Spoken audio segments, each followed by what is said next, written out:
राधे राधे गुरुजी। मेरा नाम अस्मिता है, मैं दिल्ली से आई हूँ। हमें ऐसा क्या करना चाहिए कि हमारा आखिरी बर्थ हो, इसके बाद हम ना आए यहाँ पे? क्यों, क्या दिक्कत हो रही है आपको? कलयुग अच्छा नहीं है। क्या अच्छा नहीं लग रहा है आपको? परेशानियाँ होती हैं बहुत। क्या परेशानी है आपको? बहुत सारी, करियर में, फैमिली में, पर्सनल लाइफ में। देखो, परेशानियों का नाम ही जीवन है। आपने देखा होगा हॉस्पिटल में जब कोई बीमार पड़ता है ना और वेंटिलेटर पे होता है तो वहाँ एक मशीन होती है, उसमें लाइन यूं यूं चलती है, ऐसी चलती है ना, और लाइन सीधी हो गई मतलब मर गए, डेथ, मर गया। जब तक टेढ़ी लाइनें हैं, जब तक उतार चढ़ाव है, तब तक ही जीवन है। सीधा हुआ तो मर जाएगा आदमी। तो आपके जीवन में ये उतार चढ़ाव जो है, स्ट्रगल जो आप कर रहे हैं, करते रहिए। यहाँ जितने लोग बैठे हैं, ये दास अनिरुद्ध सहित, भगवान राम सहित, भगवान कृष्ण सहित, किसके जीवन में स्ट्रगल नहीं था? ये तो अच्छा है कि आप संसार में ना आए। प्रभु की शरण में रहने वाला बार बार जन्म मृत्यु में नहीं उलझता। लेकिन जब तक हो, हंस के रहो, खुश रहो, रो कर नहीं, परेशान होकर नहीं। ये तो चलता रहेगा, परेशानियां तो आएंगी जाएंगी, लेकिन उन परेशानियों के बाद भी आपको हैप्पी रहना चाहिए, खुश रहना चाहिए। ये जीवन है बेटा। इस संसार में ऐसा कौन है, एक को पकड़ के लाओ जिसके जीवन में दुख ना हो। बस किसी के जीवन में ज्यादा है, किसी के में थोड़ा सा कम है। कोई बता पाता है, कोई नहीं बता पाता। बाकियों को देख के ऐसा लगता है कि उनके जीवन में दुख नहीं है, ज्यादा मेरे में है। ना ना, आपका चलो क्या दुख है बताओ। अच्छा, कुछ कुछ कुछ बता दो। मतलब मैं बहुत कुछ करियर वाइज करना चाहती हूँ, वो हो नहीं रहा। ये दुख है। अरे किसी के घर में तबीयत खराब हो जाती है, या फिर ऐसे लोगों को देखो जिनके दोनों हाथ कट चुके हैं। जरा सोचो कि जिसके दोनों हाथ नहीं हैं और उसके घर में करने वाला कोई नहीं है और उसे प्यास लगी हो तो पानी कैसे पीता होगा? कभी आपने सोचा है? मैंने ऐसे लोगों को भी देखा है जिनके दोनों पांव और दोनों हाथ नहीं है। अब बताओ कि उसे प्यास लगती होगी तो वो डिपेंड होता होगा ना दूसरों पर, भैया जरा हमें पानी पिला दो, भैया भूख लगी, कुछ खा नहीं सकता। तो दुखी तो वो है बेटा। तुम अपने हाथ से खा रही हो, तुम अपने पांव पे चल रही हो, तुम अपनी आंखों से देख रही हो, तुम अपने कानों से सुन रही हो, तुम अपने मुंह से बोल रही हो। आपके जैसा सुखी संसार में कोई नहीं है। दुखी तो वो हैं जो एक शब्द भी नहीं बोल पा रहे हैं, बेचारे गूंगे हैं। राधे राधे भक्तों, महाराज जी की कथा में प्रश्नोत्तरी का कार्यक्रम चलता है, बेहद अच्छा होता है। इस बहन ने जो सवाल पूछे हैं, महाराज जी ने इस बहन को बहुत ही अच्छे और सटीक तरीके से जवाब दिया है। ये बहन बहुत ही खुश हो गई है। आप लोग इस कथा को पूरा सुनिएगा। दुखी तो वो हैं जो एक कदम भी नहीं चल पा रहे हैं, बेचारे लंगड़े हैं। दुखी तो वो हैं जो एक शब्द भी नहीं सुन पा रहे हैं, बेचारे बहरे हैं। क्यों नहीं हम उन लोगों को देखते? हम क्यों अपने को ही हल्का मानते हैं? क्यों हम अपने को छोटा कहते हैं? ईश्वर ने हमें बहुत बड़ा बनाया है बेटा। पॉजिटिव क्यों नहीं सोचना? अच्छा भी तो एक एंगल हो सकता है, ये भी एक पहलू है आपके नजरिए का। इसलिए आप ये कहते हैं कि मैं बहुत दुखी हूं। नहीं, आप इस संसार में सबसे सुखी हैं। और लोगों को देखो जो घिसट रहे। आप तो चप्पल पाँव में पहनती हैं, कुछ लोग तो हाथ में चप्पल पहन के घिसटते हैं, नहीं देखा आपने? फिर आप कितने सुखी हैं। ईश्वर का धन्यवाद दीजिए कि विधाता आपने हमें इतना सुख दिया है, उसके लिए थैंक यू। ठीक है, थैंक यू। आप बताओ कि आप सुखी हो कि दुखी हो? मैं सुखी हूँ, ये मुझे पता है। बस ऐसा है कि अब थक गए लाइफ से। फिर भी शिकायत? शायद से, मतलब ह्यूमन नेचर होती है कि हाँ बेटा देखो, यदि शिकायतें करने बैठेंगे तो सबकी शिकायतें हैं। लेकिन माता सीता को जंगल जब जाना पड़ा, राम जी ने जंगल भेज दिया, लव कुश को पैदा किया अकेले। स्ट्रगल देखिए, लकड़ी काटी। तो किसी ने सीता माँ से कहा कि अब बताओ, तुम्हें राम जैसा पति चाहिए जिसने तुम्हें गर्भावस्था में वनवास भेज दिया? किसी नारी को क्या ऐसा पति चाहिए? कि उसका पति गर्भवती स्त्री को घर से निकाल दे। तब सीता माँ ने कहा, बहन जब जब मेरा जन्म हो तब तब मुझे राम ही पति के रूप में प्राप्त हो। लोगों ने कहा कि तुम्हारा इतना कष्ट देने वाला राम तुम फिर से पति रूप में चाहती हो। सीता माँ ने कहा, कष्ट मुझे मिला, ये तो आप लोग मेरा कष्ट जरा सा देख रहे हैं। जो मुझे सुख मिला है राम को पाकर, जो सम्मान मिला है राम को पाकर, उस सम्मान उस सुख के आगे ये दुख तो कुछ भी नहीं है। इसलिए मैं राम के उस सम्मान, आज जहां राम खड़े होते हैं वहां माता सीता खड़ी होती हैं, तो मैं राम जैसा पति क्यों ना चाहूं।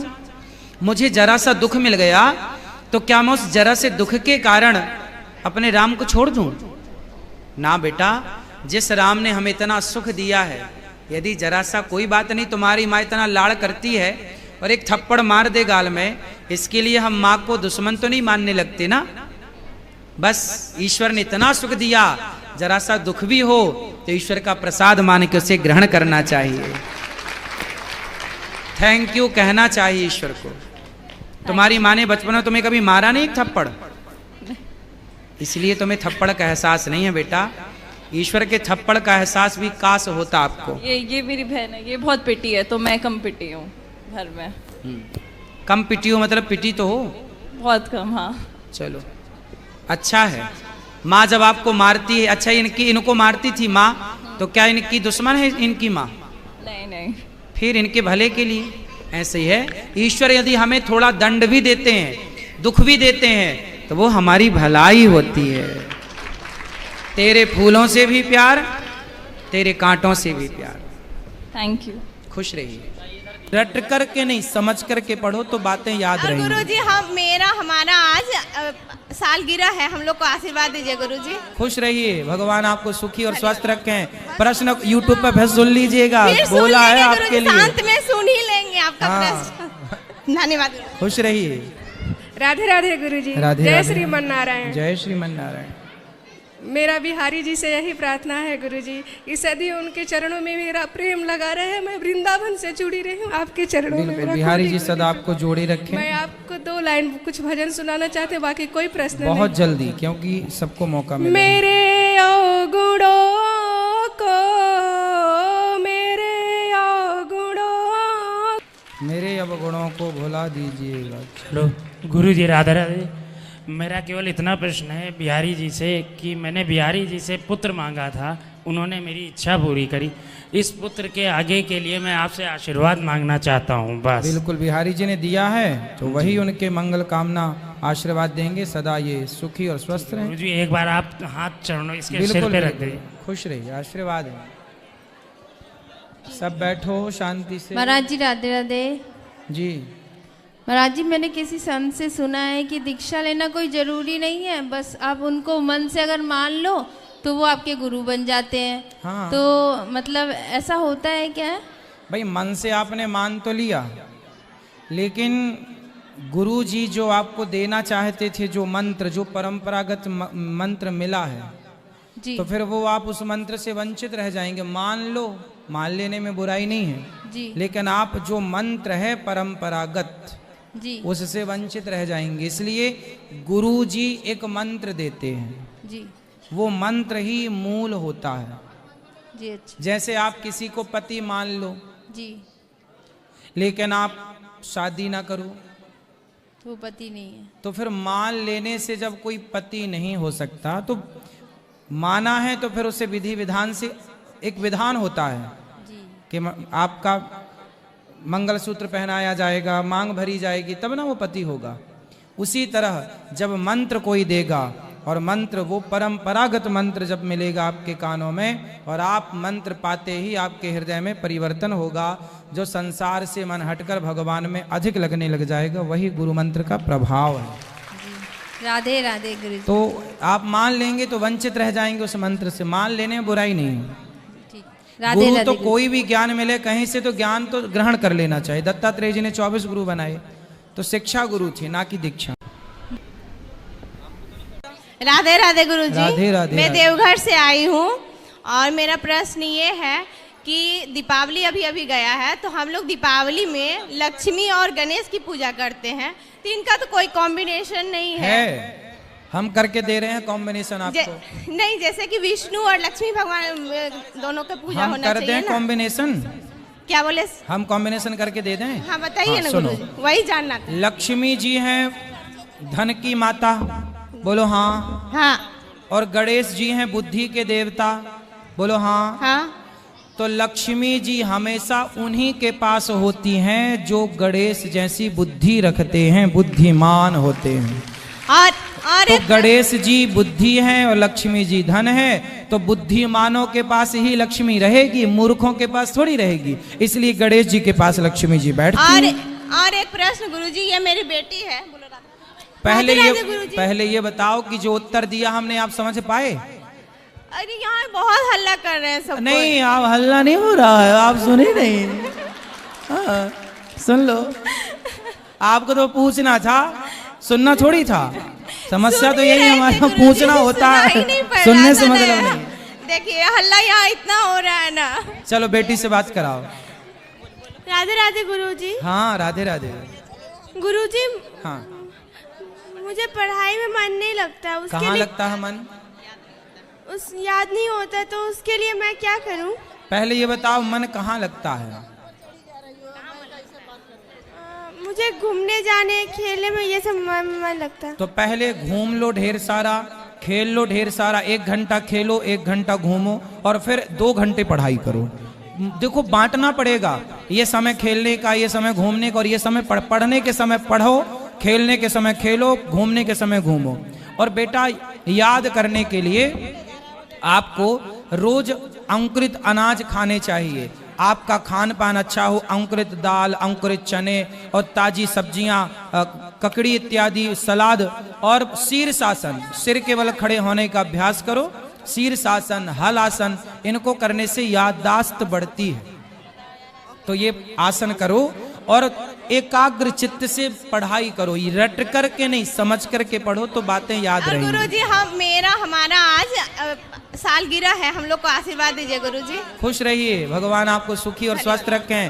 प्रश्न यूट्यूब पर फिर सुन लीजिएगा, बोला है आपके लिए। अंत में सुन ही लेंगे आपका प्रश्न। धन्यवाद। खुश रहिए। राधे राधे गुरुजी। हाँ बेटा राधे राधे। पीछे ले जाओ माइक। खड़े बेटा, ये यहाँ पाठक जी खड़े हो जाओ बेटा, ये काली शर्ट वाले भैया। राधे राधे गुरुजी। जी मेरा सवाल है, क्या इस महिला स्त्री कथा व्यास गद्दी पे क्यों नहीं बैठ सकती? सबकी मर्यादाएं हैं, कौन कहाँ बैठेगा, कौन कहाँ नहीं बैठेगा। आप ज्ञान तो सबको दे सकते हैं, उपदेश करता हो सकते हैं। व्यास गद्दी में एक मर्यादा है कि अब व्यास गद्दी में महिला बैठी है, उसी समय उसको टाइम चालू हो जाए, पीरियड, अशुद्धियाँ, तो क्या वो एक ठीक है? व्यास गद्दी की मर्यादा है ये? क्या शास्त्रों में ये नहीं आया? शास्त्रों में तो ये है, विरक्तो वैष्णवो विप्रो वेद शास्त्र विशुद्धिकृत। क्या माता अनुसुईया कम विद्वान थी? क्या वो भागवत जी करने लग गई? आप प्रवचन कर सकते हैं, आप ज्ञान उपदेशक बन सकते हैं, रास्ता बता सकते हैं समाज की सेवा, पर एक व्यासपीठ की मर्यादा है, उसको हमें ही बना के रखना है। भाई कहाँ पुरुष बैठेगा, कहाँ स्त्री बैठेगी, समाज ने नियुक्त कर रखा है ना। शादी विवाह में भी स्त्री का स्थान होता है कि स्त्री पुरुष किस तरफ बैठेगी, पुरुष स्त्री किस तरफ, एक मर्यादा है। राधे राधे महाराज जी। मेरा प्रश्न आपसे ये है कि जो लोग कहते हैं कि जो पूजा ज़्यादा करता है वो परेशान ज़्यादा रहता है, तो क्या भगवान को अच्छा लगता है उनके भक्त परेशान हो? ना, ऐसा जिसने कहा है गलत कहते हैं। क्योंकि महाराज जी मेरे घर में सब खुश हैं। 4 साल से मेरी जो स्थिति है बहुत ही ख़राब हो गई है, तो हम ज़्यादा पूजा करते हैं तो सब लोग यही कहते हैं कि तुम ज़्यादा पूजा करती हो इसीलिए परेशान हो, पूजा मत किया करो। कलयुग में ऐसे कहने वाले लोग ज़्यादा हैं। और बल्कि जो भक्ति करता है भगवान को तो उसका और सम्मान करना चाहिए और लोगों के सामने उनको अच्छा दिखाना चाहिए। यहाँ तो हम लोग जो भी करते हैं वो गलती होता है और उनकी पूजा तक आ जाती है बात की पूजा मत किया करो। लोग ऐसा व्यवहार करने लगते कि तुम पूजा करती हो इसीलिए परेशान हो। देखिए, पूजा करना चाहिए, आप करते रहिए। रही बात दुखों की, संकटों की, तो वो तो आते रहेंगे, वो तो आपका जो कर्म दंड है किसी जन्म का मिलेगा। तो महाराज जी, मेरा ये प्रश्न है कि कर्म दंड उसी जन्म में दें भगवान जिस जन्म में हमने गलती किया हो। समय नहीं होता ना भाई। किसान आज खेत में बीज बोएगा तो आज ही कैसे हो जाएगी, आप बताइए। ऐसे तो लोग हंसते हैं ना, उनका अपमान करते हैं कि ये पूजा पाठ में रहती है। देखो, सुदामा पर भी लोग हंसते थे, सुदामा भी भीख मांगते थे, इतने बड़े भक्त थे। भगवान के भक्तों में थोड़ा सा ईश्वर के घर देर है, अंधेर नहीं है। भगवान ने, लोगों ने तो नरसिंह मेहता पर भी हंसे। जब नानी बाई का मायरा का समय आ गया, नहीं आए भगवान, हंस रहे थे लोग, लेकिन विश्वास बनाए रखा तो आए ना। विश्वास तो है मुझे। द्रौपदी पर भी लोग हंस रहे थे, साड़ी उतर रही है, पर विश्वास है। लोगों का काम क्या है? हंसना। आज से नहीं हंस रहे हैं, सतयुग में भी लोग हंसते रहे, त्रेता में भी हंसे हैं। सीता पर क्या नहीं हंसे लोग? बहुत। फिर क्या द्वापर में द्रौपदी पर नहीं हंसे कि कलयुग में आपके ऊपर और हमारे ऊपर नहीं हंसेंगे? हंसेंगे। हंसने वाले हर युग में पाए जाते हैं, और ये लोग ठीक हैं अपनी जगह। लेकिन महाराज हम जी, अपनी जगह सही रहें बस। महाराज जी, तो क्या भगवान को भी तो दुख होता होगा ना, जो उन्हें चाहते हैं उनको इतनी तकलीफ हो रही है? नहीं, अगर भगवान देखो, ये बताइए कि आप एग्जाम दे रहे हैं जी, उस समय आप क्वेश्चन का उत्तर, प्रश्न का उत्तर सही लिख रहे हैं या गलत लिख रहे हैं? वहाँ बहुत सारे निरीक्षक लोग रहते हैं, टीचर रहते हैं, वो बच्चों को देखते हैं कि आप सही कर रहे हैं कि गलत, पर वो रोकते नहीं हैं। आप गलत लिख रहे हैं तो भी आप लिख रहे हैं, वो रोकते नहीं हैं। आप सही लिख रहे हैं तो भी वो शाबाशी नहीं देते, पीठ नहीं थपथपाते कि वाह आप तुम ठीक कर रहे हो। वो देखते हैं। अब आपकी कॉपी जमा होगी, 15 दिन बाद जो रिजल्ट आएगा उसमें पता चल जाएगा कि आपने सही किया कि गलत। उसी तरह आपका ये एग्ज़ाम चल रहा है, ईश्वर देख रहे हैं चुपचाप, परिणाम थोड़ा रुक के आएगा। आएगा ना? क्यों नहीं आएगा? आएगा। क्या द्रौपदी का परिणाम नहीं आया? आया। क्या नरसिंह मेहता का परिणाम नहीं आया? आया।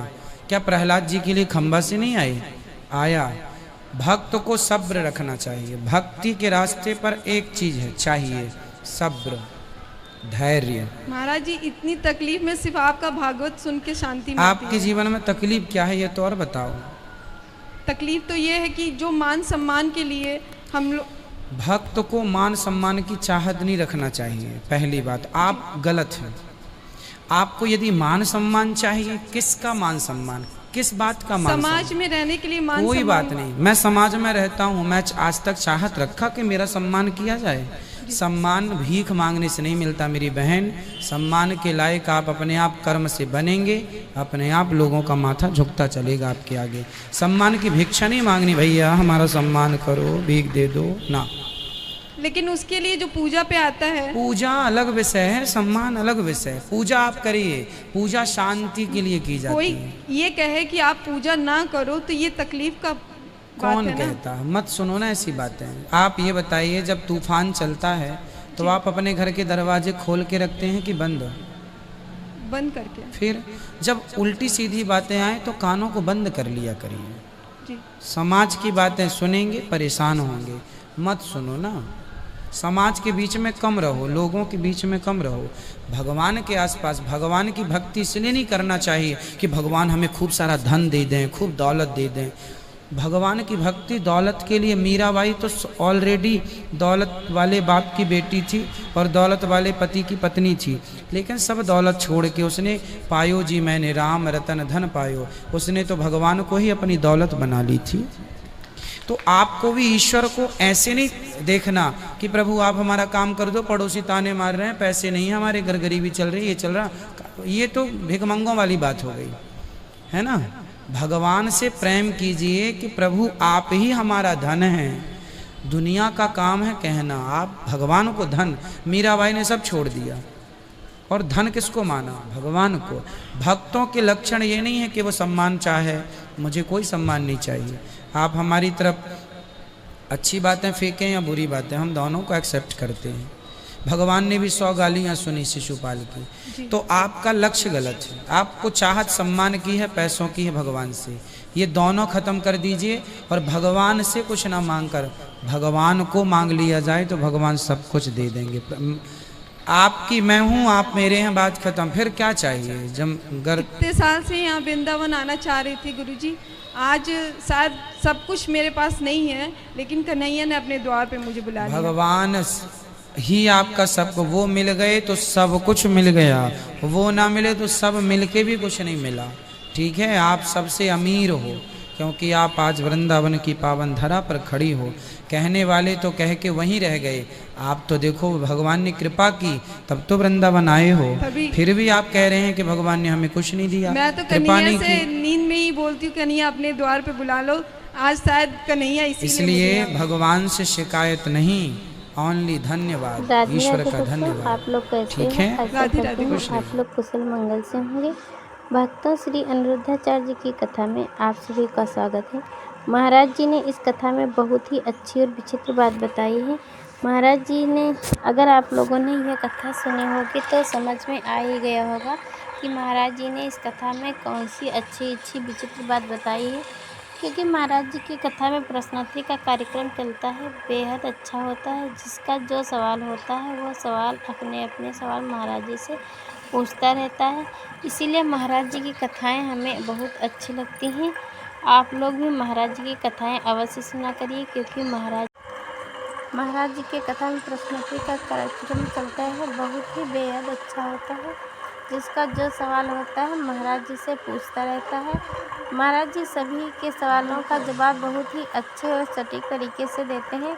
इसी तरह महाराज जी की कथा में कई बहनें आई हैं जिसके मन में सवाल बहुत ही थे। सभी के सवालों का महाराज जी ने बहुत ही अच्छे और सटीक तरीके से जवाब दिया है। सभी बहनें खुश हो गई हैं और महाराज जी बहुत ही अच्छे विचार वाले होते हैं। इनका स्वभाव इतना अच्छा है कि कभी किसी पे गुस्सा नहीं करते हैं। इसीलिए महाराज जी की कथाएं बहुत लोग सुना करते हैं। अगर यह कथा आप लोगों को अच्छी लगी हो तो वीडियो को लाइक करना, चैनल को सब्सक्राइब करना, कमेंट में राधे राधे लिखना ना भूलें। हम मिलते हैं आपको अगली कथा के साथ, तब तक के लिए राधे राधे भक्तों।